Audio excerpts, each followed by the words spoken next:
So if you're freaking out, I'm not telling you to stop. Please do freak out. We can freak out together, even in the comment section, because it is a problem, right? And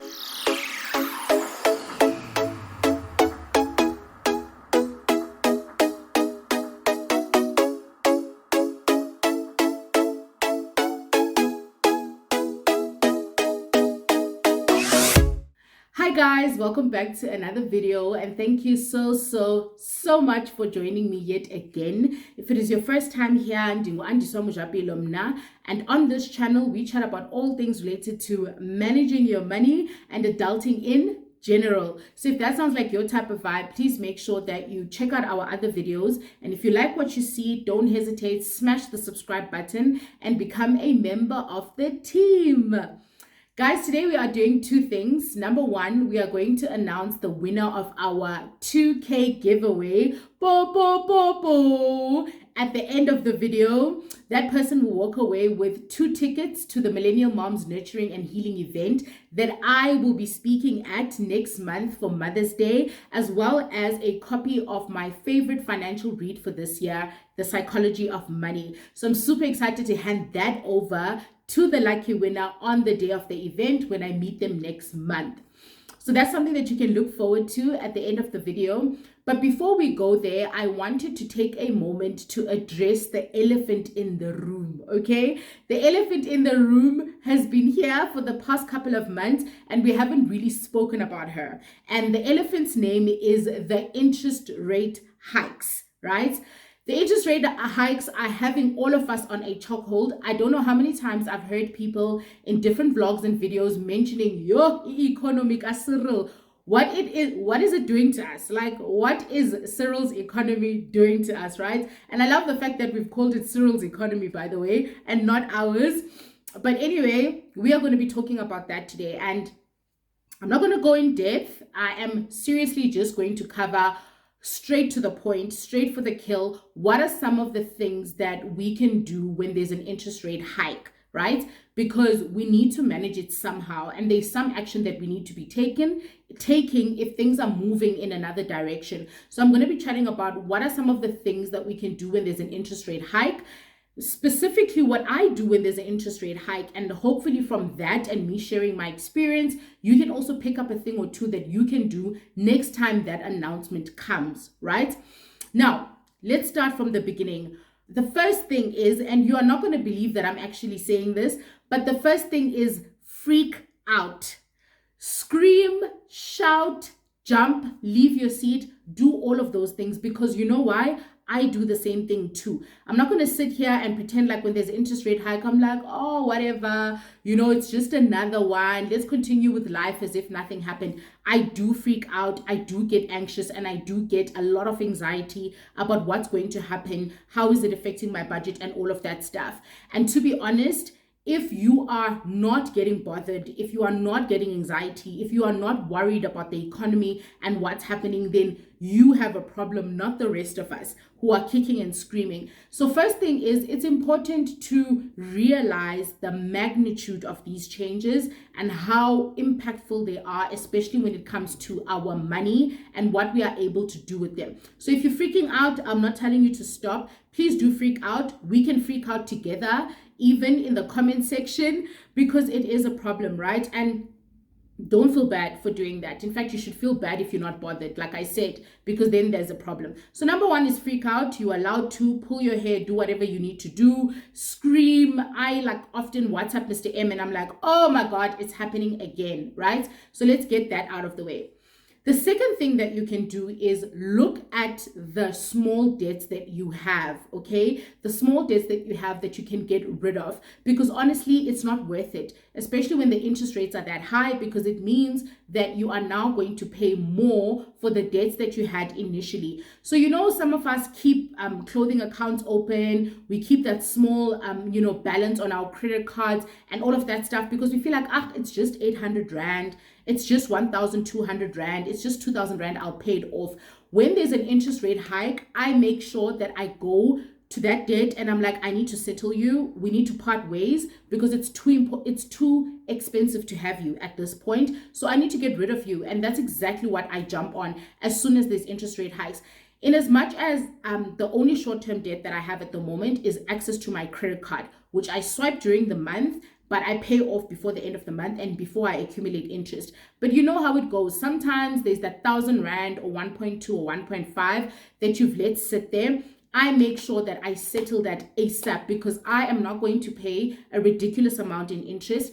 And sometimes, you know, you've also got like a savings pocket with 1,000 Rand in it or 2,000 Rand in it that you haven't really dedicated to anything. And I use that. I use that money and I settle my credit card and I'm like, you know what? I'm only going to stay with the debt that is long term, that's quite significant, and work towards paying that before the time. But the little ones need to go. The little ones that are accumulating your interest of 60 Rand, 70 Rand per month, they are honestly not worth it. So really, when there's an interest rate hike, start thinking of that debt that you can honestly afford to pay off, but you're hesitating to do so. And I know, guys, that it's painful to part with our small savings. It's painful not to like have savings as a balance. But honestly, what you need to think about it, like I've mentioned in other videos, you're receiving 6 Rand per month on those savings and you are paying 27 Rand per month to the bank in the form of interest for the short-term debt that you have. And that 27 Rand is now going to become more. So if you weren't convinced that it's not worth it in the beginning, you should definitely be convinced now and get rid of it. That's number 2. Get rid of the short-term debt that you can afford to get rid of. If it means parting with a specific goal or a pair of boots or winter clothes, please do that because it's honestly not worth it. Then number 3, what I then do next is I try and figure out what is the impact of this change in monetary terms. Yes, the interest rates have gone up, which means that debt repayments will go up. But what does this really mean from a Rand perspective? How much more am I going to be expected to pay for my bond, right? Because that's where debt affects me, honestly. It's for my bond. And yes, there's the car as well, but most importantly, the bond, because that's quite significant, right? Is how is this going to affect my bond and my repayment? Now, what I do is when I was doing my postgrad, I was taught how to calculate repayments. So I usually tap onto that skill. The second option that you can do if you don't know how to calculate it yourself is you can contact the bank or contact your credit provider and ask them, hey, I've heard that the interest rates have gone up. Can you give me an estimate of how much I am now expected to pay at the end of the month or the following month, however your payment agreement terms work? Lastly, I know that my bank sends me sends us a statement and tells us how our bond is going to increase in the following month and the exact Rand value that we are going to pay more. I don't know if your bank is doing the same thing, but if it's not, then you can inquire at the bank because they obviously have that knowledge. So the third thing I do is I figure out what does this mean. So if I've got a bond, and if I've got, 2 short-term debts, I quickly note down, okay, my bond, I need to pay 400 Rand more next month. Okay, my clothing account, I'll need to pay 300 Rand more. My credit card repayment, I'll need to pay 300 Rand more. And then I total all of that. And let's say, for example, I arrive at 1,000 Rand, right, in total. Now I know that by the end of the month or by the end of next month, I will be expected to pay 1,000 Rand more. Guys, the sooner you get out of the freaking out phase that we did in step 1 and you get into realizing what this is going to mean for your budget in monetary terms, the better we can now prepare, which is step number 4, right? Now that you know the Rand value, mine is 1,000 Rand, interest rates went up, I freaked out, I quickly sorted out my other debt, but I'm still liable for 1,000 Rand more in the debt that remains, and I found that out in step 3. Step 4 is, now that you know, find the money. Hashtag find the money, okay? Before that debt repayment is due, you need to figure out where is this money going to come from in my budget. Let's say, for example, I was spending exactly what I earn. So 15,000 Rand comes in, 15,000 Rand goes out. Now I understand that 16,000 Rand is going to go out next month because my debt has become more expensive. Now, the wise thing to do is to figure out that 1,000 Rand, where is it going to come from, right? Because it needs to come from somewhere. And what often happens is that we don't plan in advance for where that 1,000 Rand is going to come from. And then at the end of the month, you're 1,000 Rand short and you can't pay creche fees or you can't pay for your I don't know, whatever installment, or you can't buy enough groceries, you run short there because obviously the bank took 1,000 Rand more than they normally do and you hadn't planned and accounted for that. Now you minus 1,000 Rand down. What happens after that? Who's going to guess? What happens after that is that you then overspend with 1,000 Rand and you have to borrow from the bank yet again. So now because you're 1,000 Rand short, you need to go and borrow that 1,000 Rand from your credit card or from a payday loan or whatever it is in order to recoup that 1,000 Rand that you've lost and make sure that you survive the month, and then the perpetual cycle begins. What I'm asking you to do is, now that you know that you'll have to pay 1,000 Rand more, go to your budget and look at the line items. That is what I do. Okay, we're going to pay 1,000 Rand more from now on, let's say for the next however years, because I mean, we're talking about long-term loans here. We need to have 1,000 Rand that's available. And I look at the line items and I say, groceries, we don't need to buy that much red meat, for example. We could cut down because it's expensive. And then I say that, okay, we usually, buy takeaways on Fridays or Saturdays. Maybe 300 Rand we could save there. Maybe on groceries we could save 500 Rand. And you know what? I really don't need that subscription because I don't watch TV anyway. And I save another 200. And that's how I get the 1,000 Rand that needs to be paid. I create it because it's going to be taken away. And guys, don't make the mistake of creating the 1,000 Rand and then going and committing it to something else, because sometimes we do that and it's not cool. So you create the disposable income and then you go, oh, I've got money, and you run and you go commit to something else. So don't do that. That 1,000 Rand is for the bank. That 1,000 Rand is for the debt that needs to be paid at the end of the month. Look at your budget. Everybody has things that they can sacrifice, guys. Everybody has things that they are spending on that they thought is important.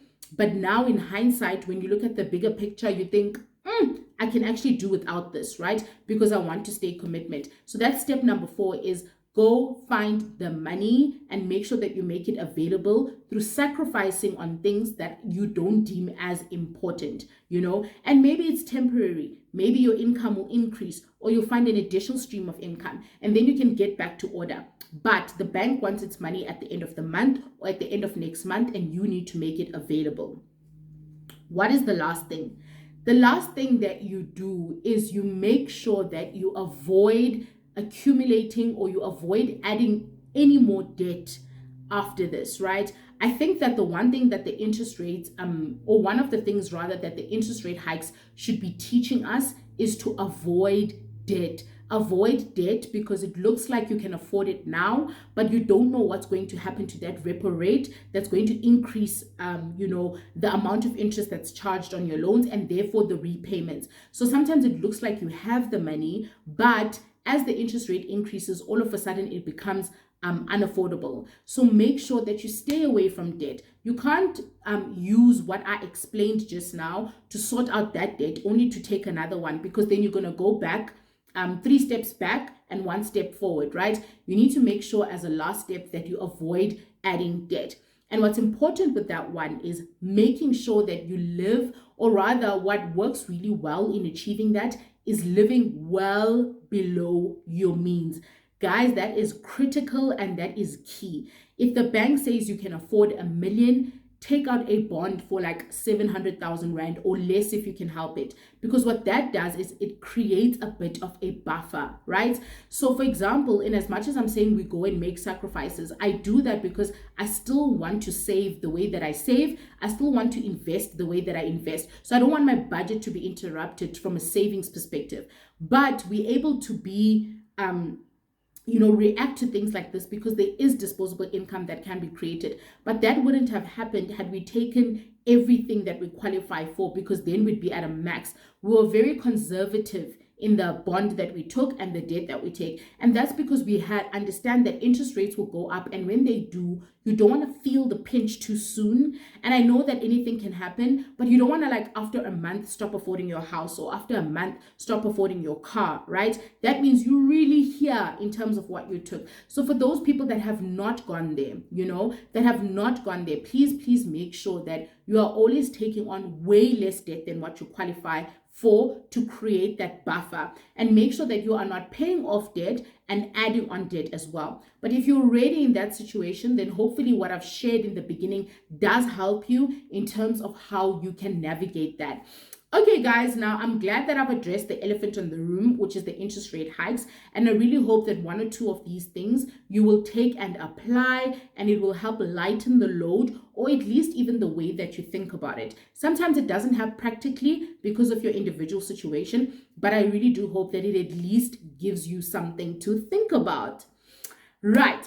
So now we are going to go into the competition time. Now, guys, the competition, some people commented like, I love your content or things like that.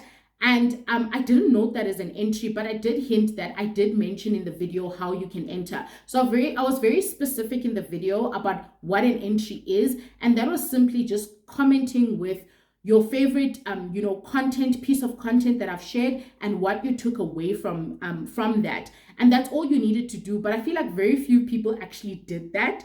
And to those that I hinted to but still didn't respond, then obviously you didn't enter. But to those that understood the assignment, the very few that understood the assignment, I'm very excited to actually do this and see who is going to be the lucky winner that I get to meet at next month's event as my special guest, you and your friend. And I really do hope that you enjoy the psychology of money as well, that I will be handing to you on the day. Okay, so, turn, and I am not looking. The winner of this 2K giveaway is, I've pulled a piece of paper. The winner is Nazi Bay Muke. Oh wow, guys, I actually follow, the paper went down. I actually follow Nazi Bay on YouTube and I watch her vlogs.